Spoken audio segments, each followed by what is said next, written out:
Bien, bonjour à tous les participants qui nous rejoignent depuis Quimper, depuis la Cornouaille. Je suis très heureux de vous accueillir pour explorer ensemble le futur de l'hydrogène et la ruée vers l'éco-aviation. Je vous propose de l'aborder ensemble à travers le prisme d'un jumelage pour découvrir ensemble l'ouverture internationale et européenne de Quimper, de la Cornouaille, qui peut fortement stimuler des transferts d'innovation et nous allons le découvrir ensemble concernant l'hydrogène, concernant le potentiel de l'aéroport quimpérois depuis la Cornouaille. Alors, ce prisme du jumelage est intéressant parce qu'il permet de souligner et de rappeler combien finalement Quimper est une capitale tournée vers des échanges internationaux, interceltiques, qui rayonnent jusqu'à l'Irlande avec des relations de jumelage fortes, existantes, encouragées par des associations et qui sillonnent de très larges routes jusqu'en Extrême-Orient, jusqu'à Yantai, la ville du vin dans la province du Shandong.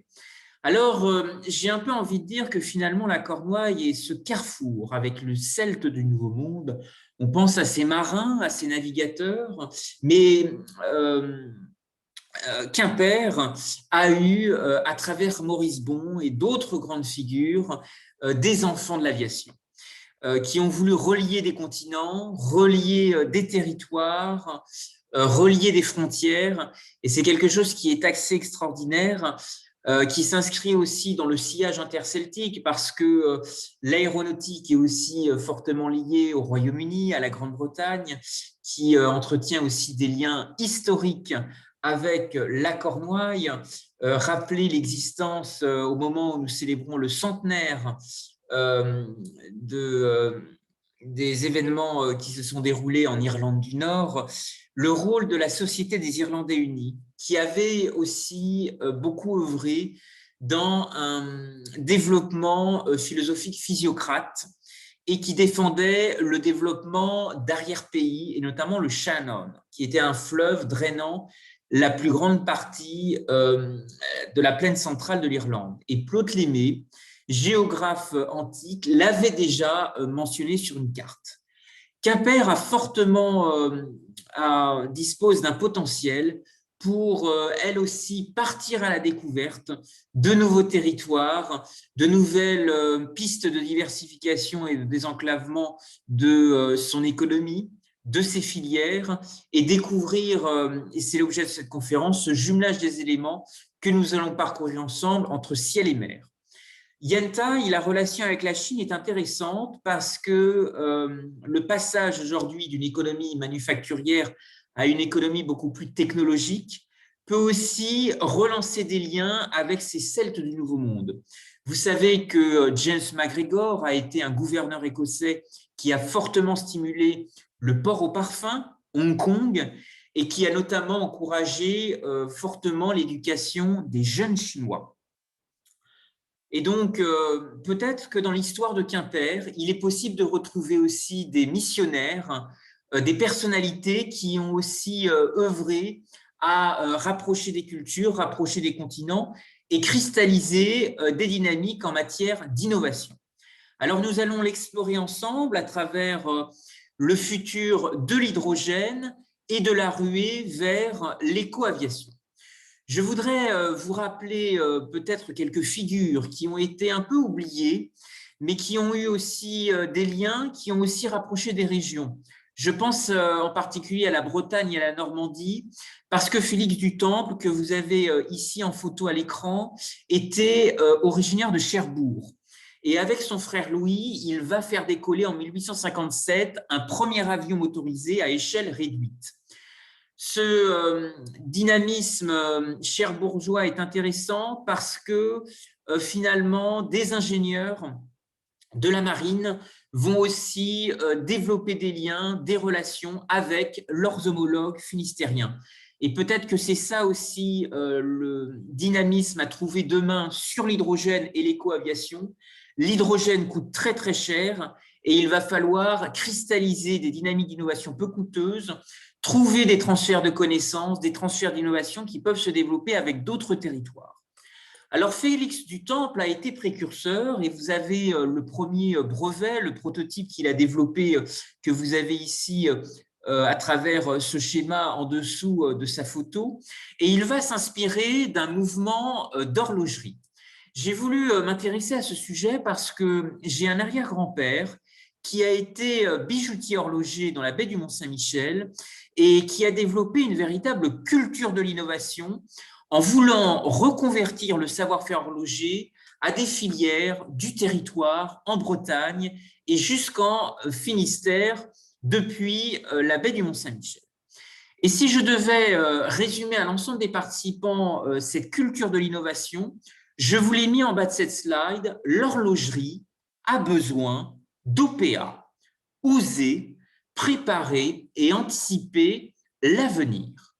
Alors, l'horlogerie a effectivement stimulé des temps pionniers de l'aviation.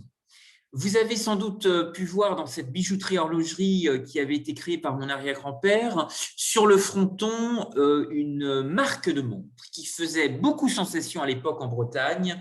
C'est la marque Zénith et qui va être mis en valeur dans différentes expositions universelles. Et Édouard Blériot va utiliser cette montre comme un véritable garde-temps précieux et précis malgré les conditions extrêmes de l'aviation. Et il écrira dans une lettre, il exprimera sa satisfaction pour cette marque de montre Zénith, son souci de l'exactitude.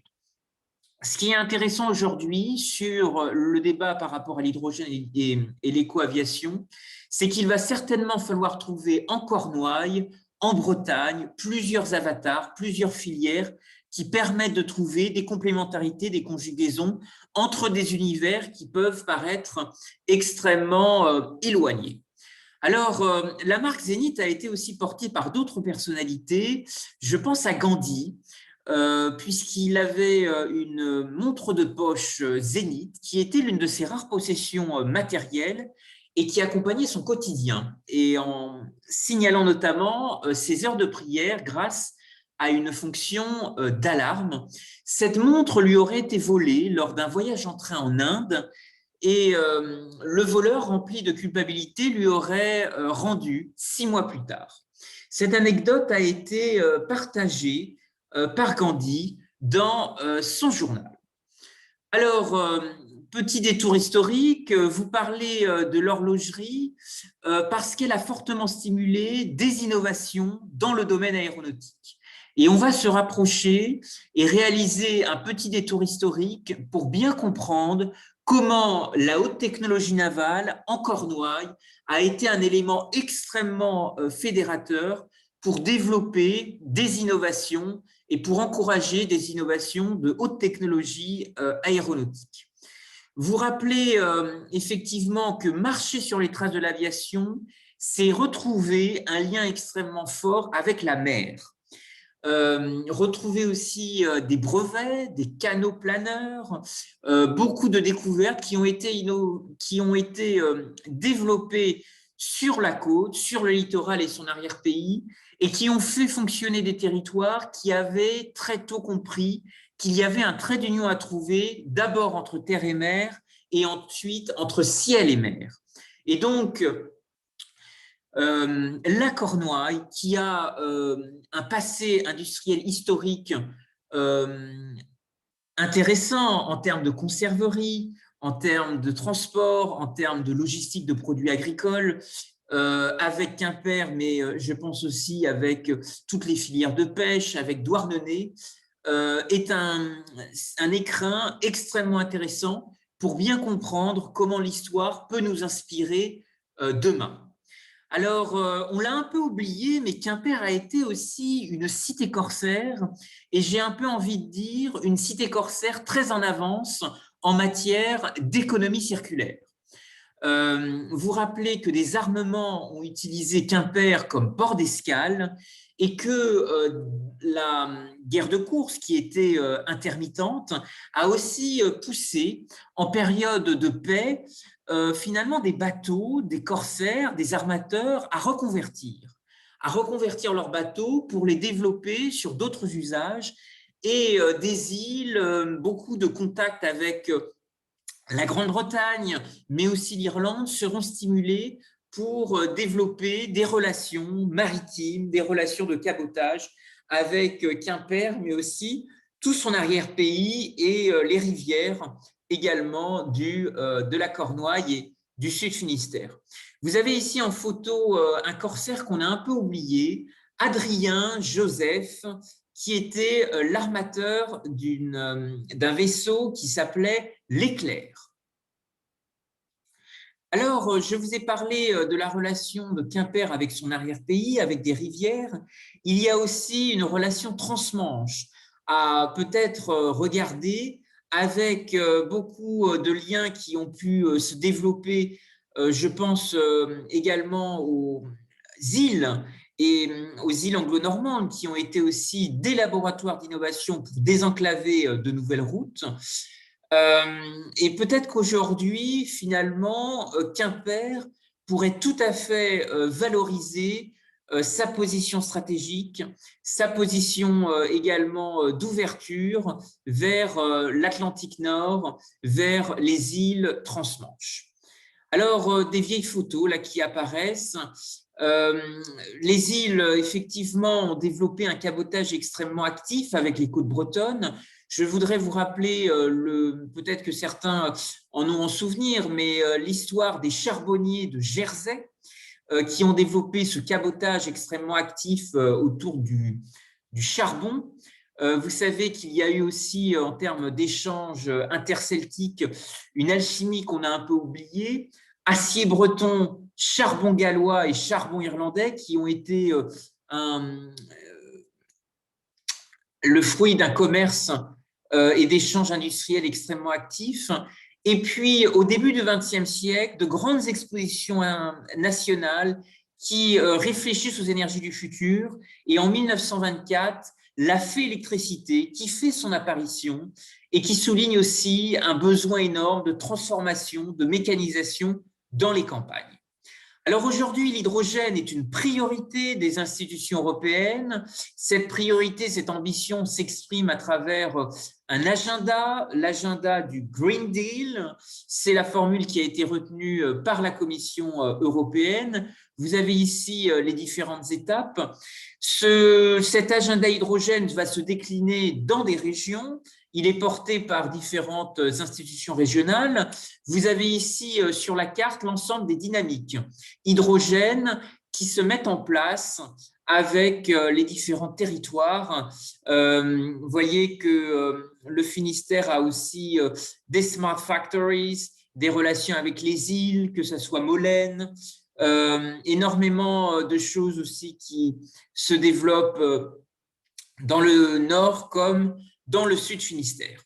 Alors, ayons aussi peut-être un regard un peu de benchmark et de regarder peut-être d'avoir une approche comparative sur des politiques publiques de l'énergie mises en place dans d'autres régions. Ici, vous avez la carte du plan hydrogène déployé par la région Normandie. Je vous parlais aussi du rôle peut-être stratégique que peut jouer Quimper, la Cornouaille avec les rivières. Ici, vous avez le développement assez structurant qui est porté en Normandie autour de l'axe Seine, que vous voyez du Havre jusqu'à Rouen et bien sûr qui continue jusqu'à Paris. Mais sur cette carte apparaissent aussi des pôles d'innovation.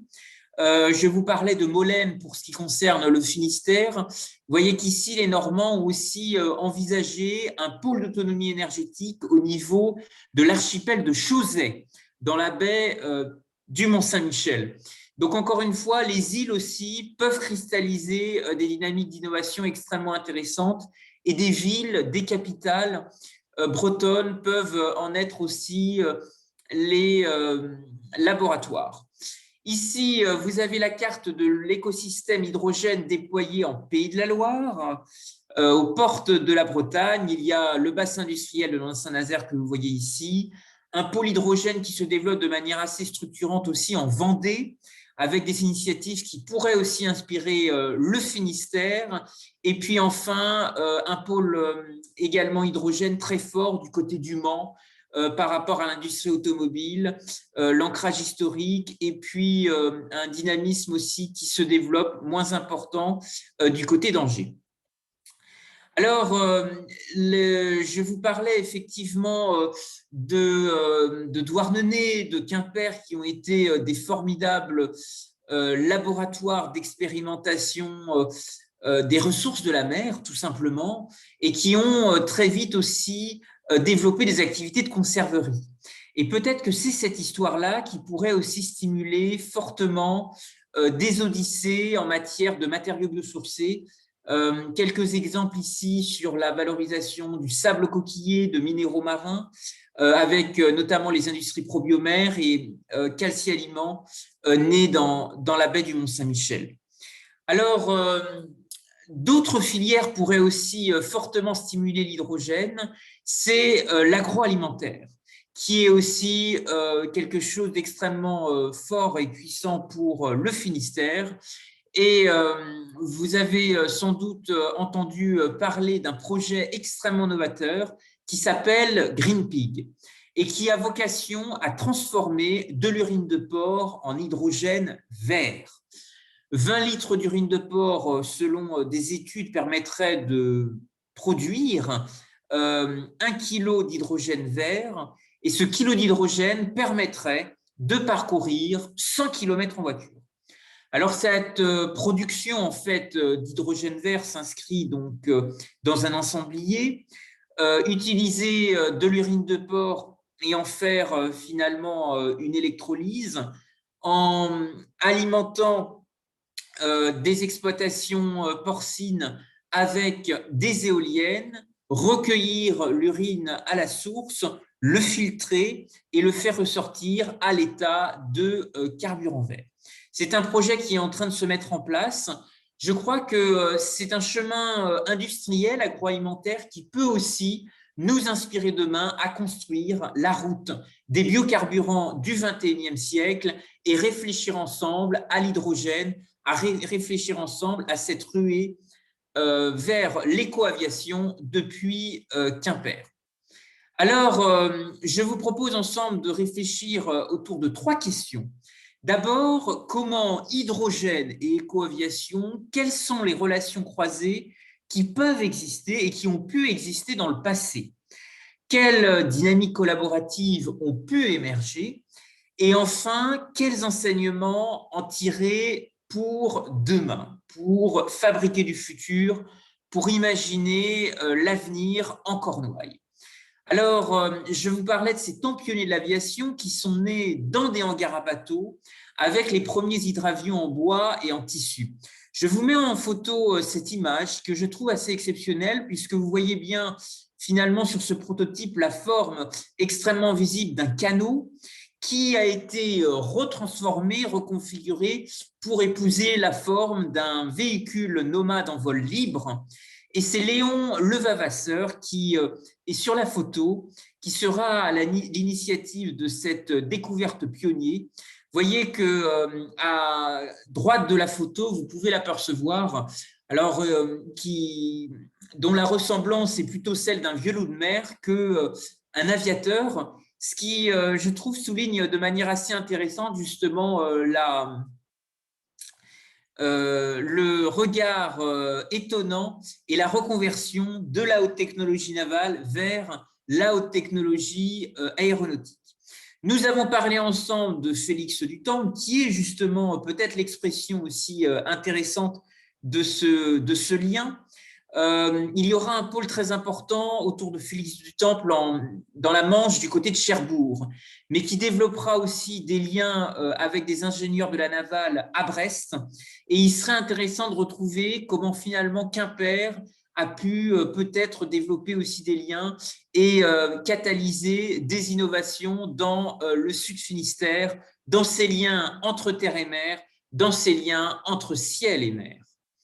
Alors, Quimper a aussi, comme je vous l'indiquais en introduction, des jumelages, des relations internationales qui pourrait certainement stimuler le destin de son aéroport, à la fois avec l'Italie, mais aussi avec la Chine.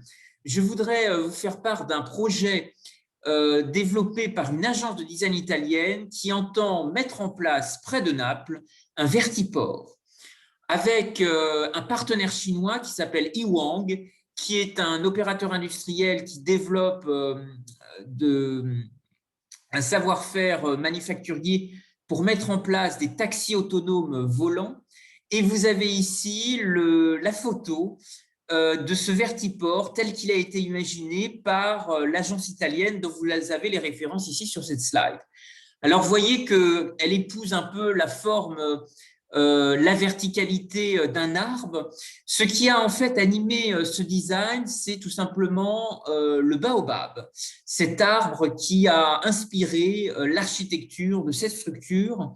Et je pense que Quimper pourrait peut-être relancer ces relations de partenariat, de jumelage, de coopération décentralisée, à la fois pour faire émerger le sujet hydrogène avec Yantai, la cité du vin dans la province du Shandong, avec laquelle Quimper est jumelé, et puis Foggia, ville des Pouilles, avec qui Quimper développe également une relation de jumelage qui est aussi une capitale agroalimentaire. Je rappelle que Quimper Communauté a participé à l'exposition universelle de Milan, qui se déroulait autour du thème « Nourrir la planète, énergie pour la vie ».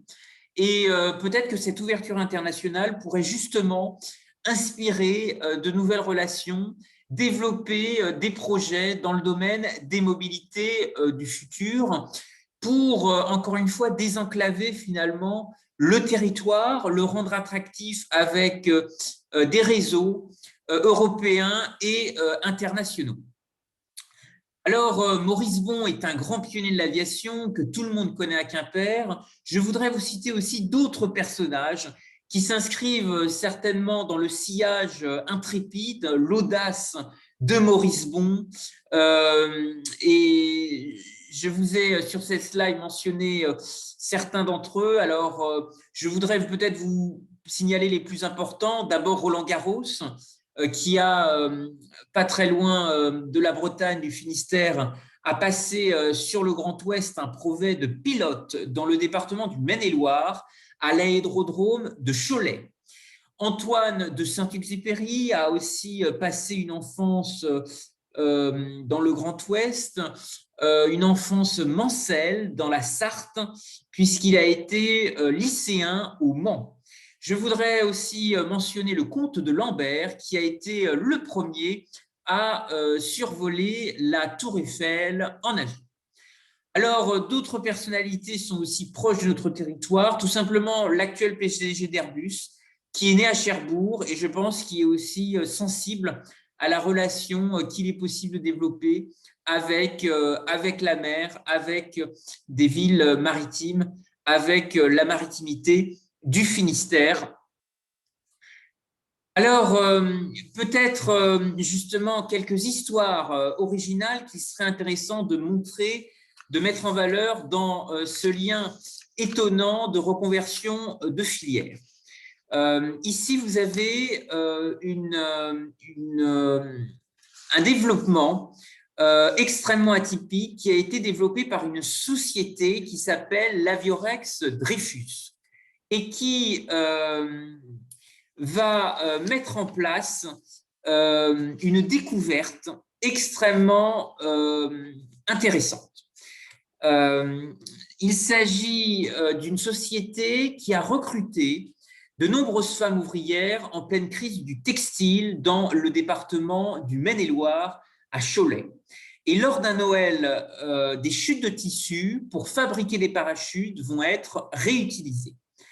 Et progressivement, on va se rendre compte qu'on peut y développer de nouveaux usages et notamment des ballons à l'hélium.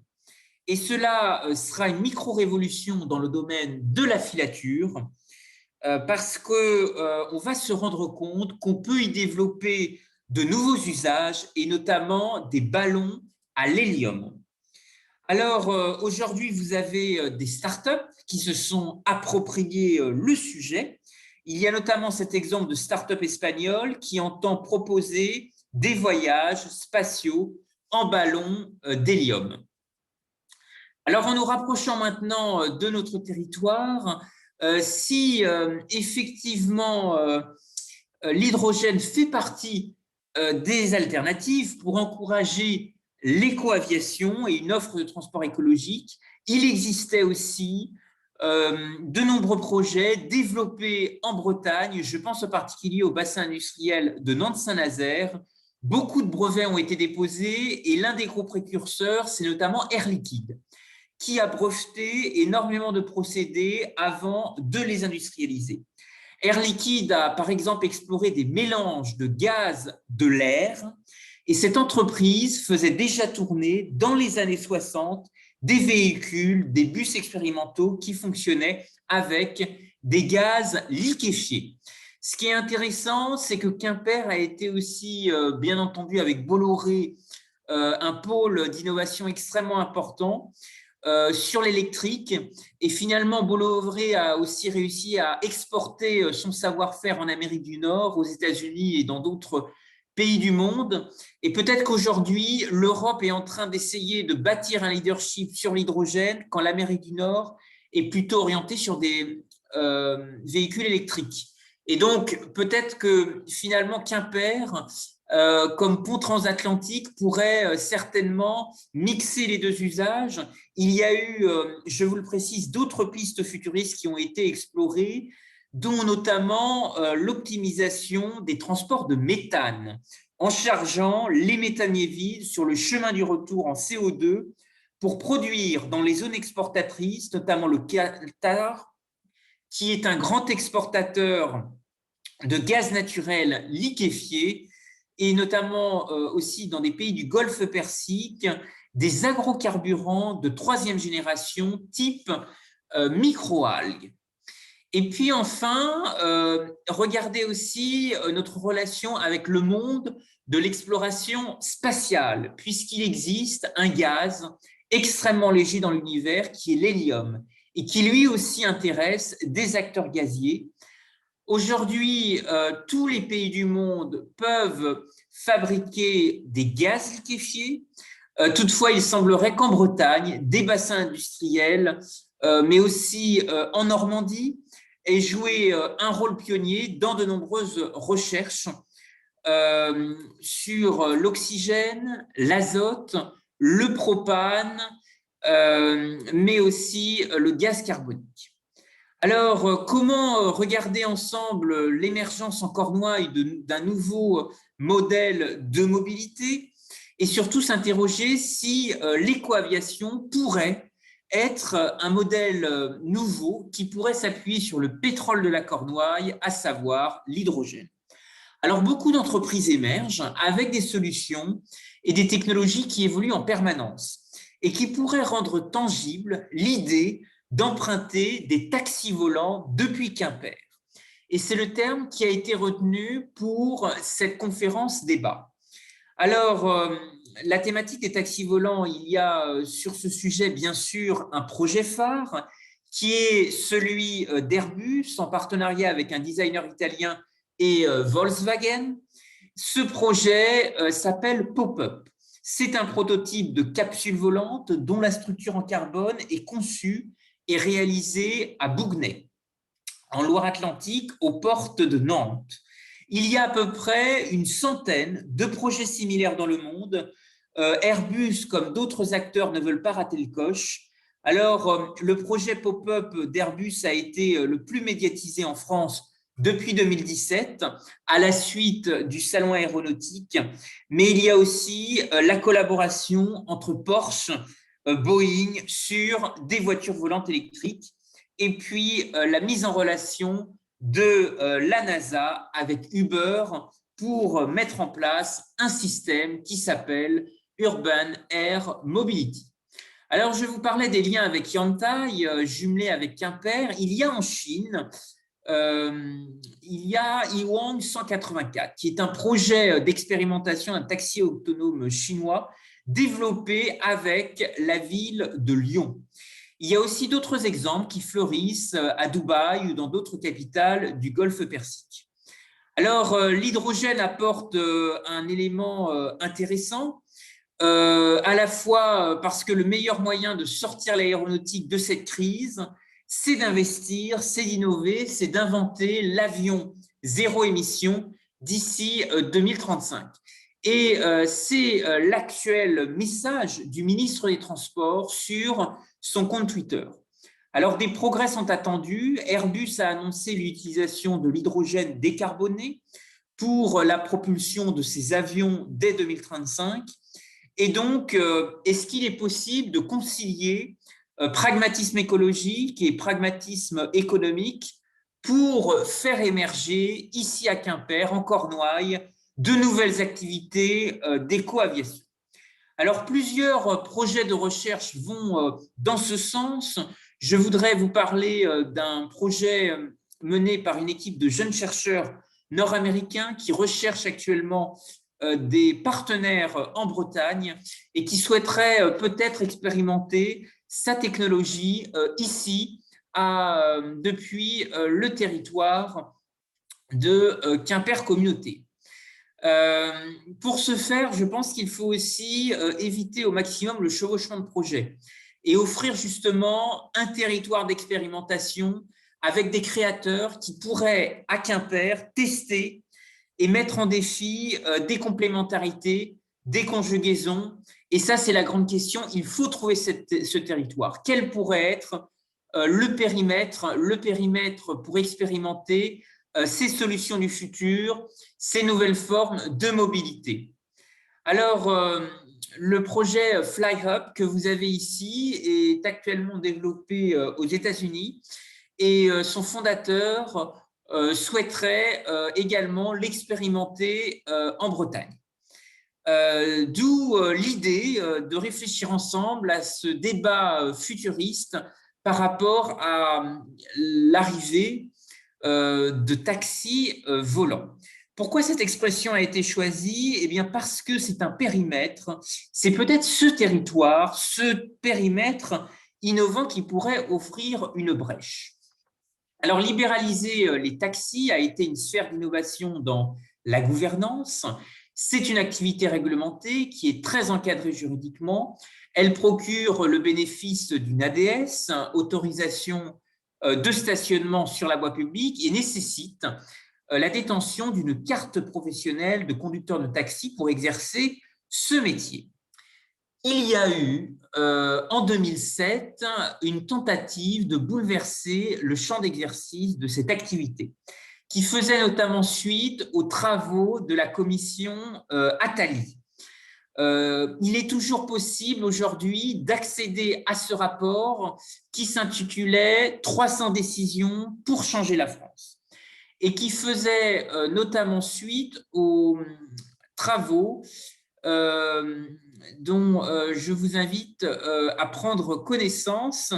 Ce rapport Attali avait justement jeté un pavé dans la mare dans le domaine de la réglementation des taxis en voulant faire sauter le numerus clausus et mettre beaucoup plus d'innovation en matière de mobilité. Et donc, vous pouvez l'imaginer, ce rapport a suscité beaucoup d'opposition, beaucoup de mesures n'ont pas été jusqu'au bout, et toujours est-il que c'est un cadre de réflexion qui pourrait être extrêmement utile pour faire germer des innovations dans ce domaine, et notamment cette approche novatrice de taxi volant, puisque le rapport Attali avait justement ouvert un cadre programmatique et juridique pour que les pouvoirs publics prennent en compte de nouvelles alternatives de transport à la demande. Alors, de façon infructueuse, il y a eu aussi la directive service, directive européenne qui envisageait des propositions assez fortes pour libéraliser l'offre de transport. Toutefois, les orientations n'étaient pas étaient assez ambitieuses, mais la transposition n'a pas permis d'aller jusqu'au bout.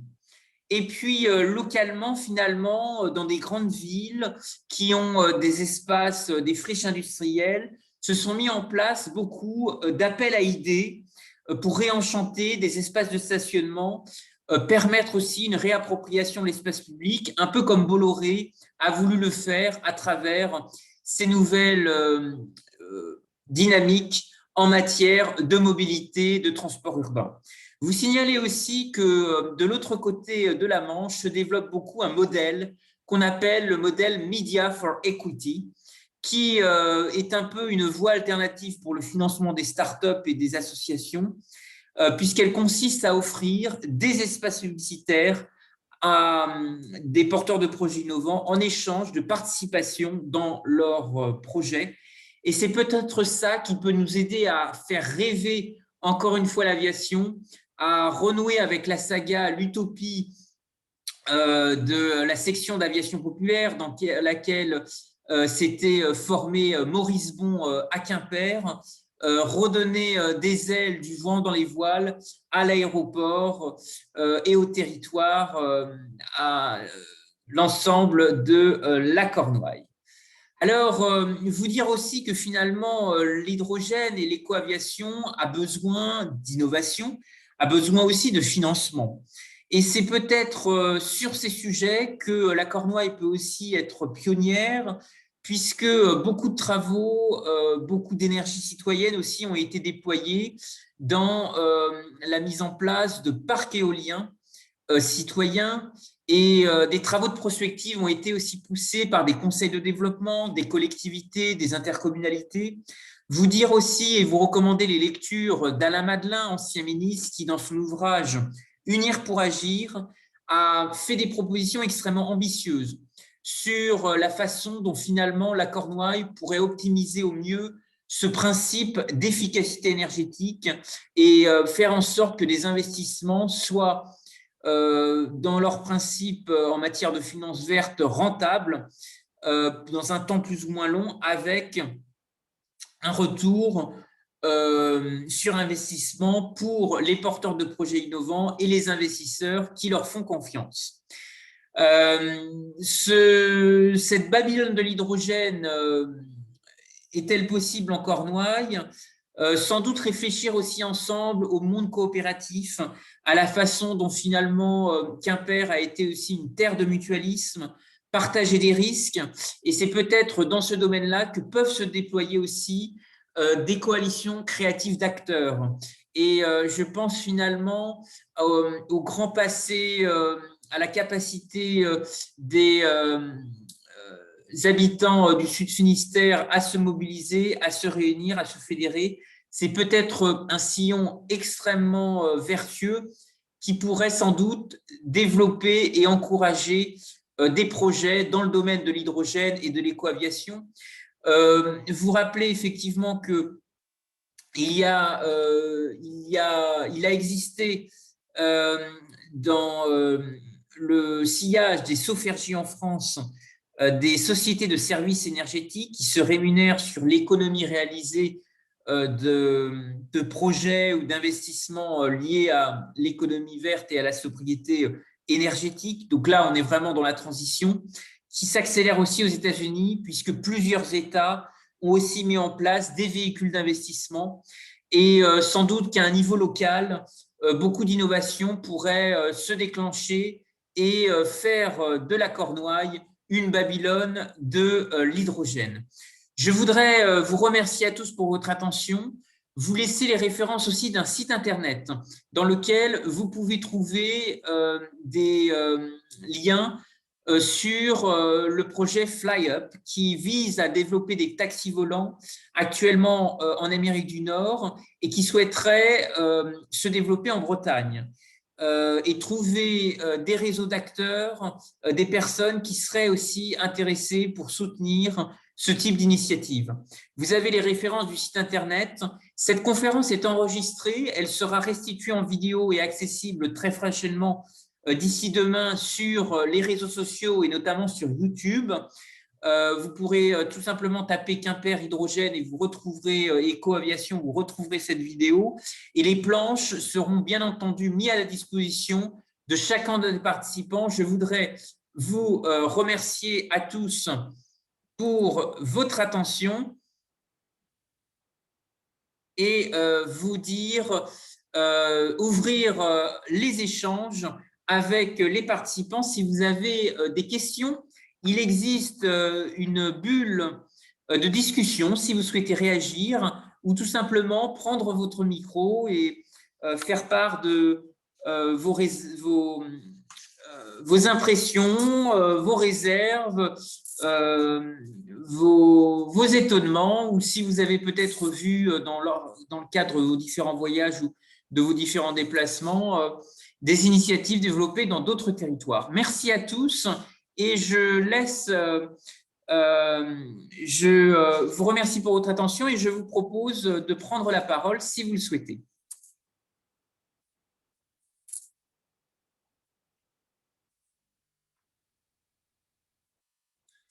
Je rappelle qu'il existe aussi l'onglet « Discussion ». Si vous souhaitez poser des questions par écrit, n'hésitez pas, vous êtes les bienvenus.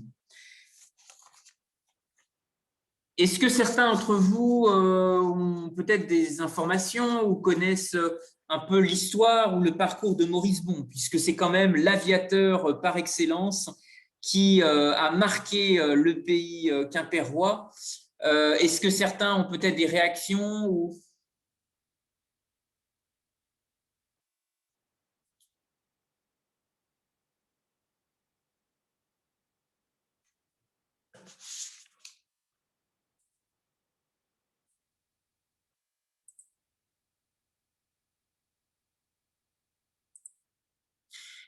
Bien, écoutez, s'il n'y a pas plus de réactions, je vous invite à... je vais clôturer les échanges. Je voudrais vous remercier à tous pour votre attention et vous proposer la restitution de cette conférence en vidéo. Elle sera accessible sur les réseaux sociaux. Je vous souhaite une excellente journée et vous dis à très bientôt.